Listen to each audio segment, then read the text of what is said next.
Magandang gabi muli sa bawat isa. Night devotion tayo.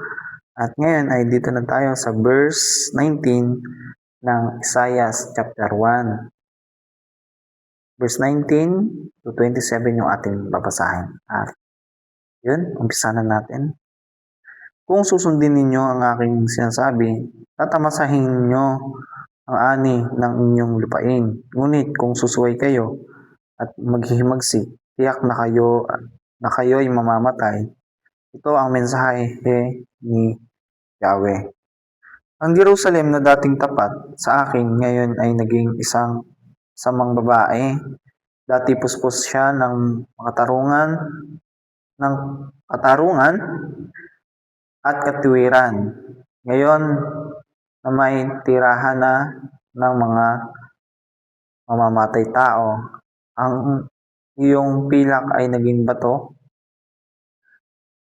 na haluan ng tubig ang iyong alak. Naging swail ang iyong mga pinuno.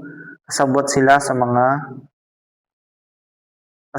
ng mga magnanakaw, tumatanggap ng mga suhol at ng mga regalo.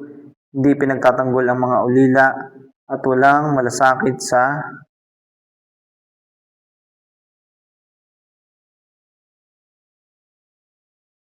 mga byuda.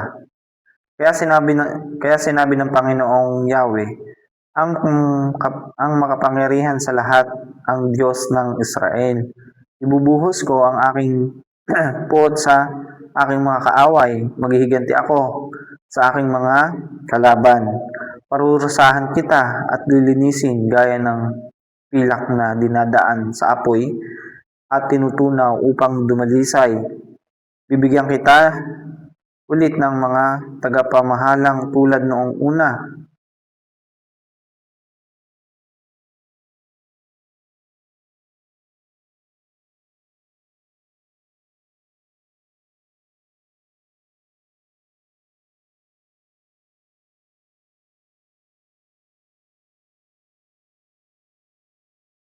Liligtas ang Zion sa pamamagitan ng katarungan at kayong nagsisisi at nagbabalik loob.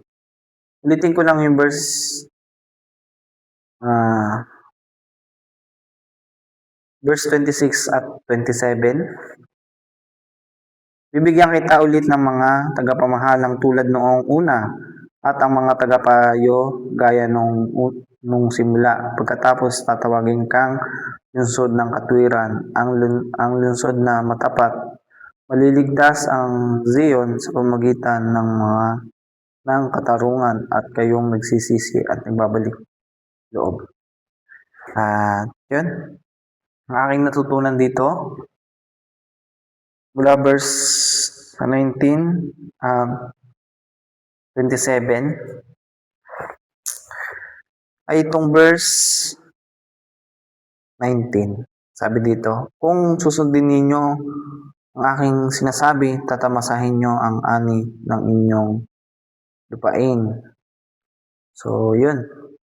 Sinasabi ng Panginoon sa atin, mga kabataan ng bawat churches, sa ating mga gumagawa sa church, sa member ng bawat churches, na kung susundin natin ang ating Panginoon, ang kalooban niya para sa atin, ang mga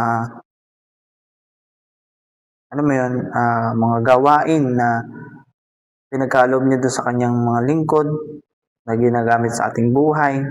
Susundin natin sila yung mga bagay na ipinapagawa sa atin ng ating pastor at pastora sa pamamagitan ng ating Panginoon, tayo ay mapapabuti at aanihin natin ang mabubuting bagay dito sa atin sa lupa.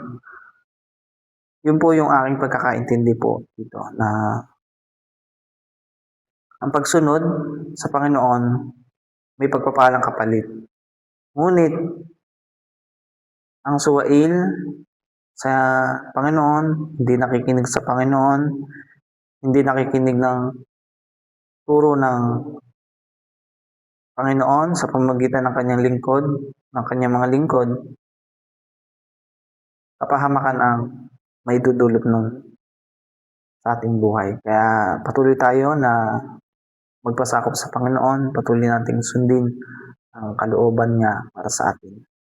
Yun po yung aking nakita po dito sa verse 19. Magpasakop tayo sa Kanya at yan, manatili tayong magtiwala sa Panginoon. At yan, hanggang dito na lamang po. Muli, kita-kits po tayo sa ating night devotion bukas po ng gabi.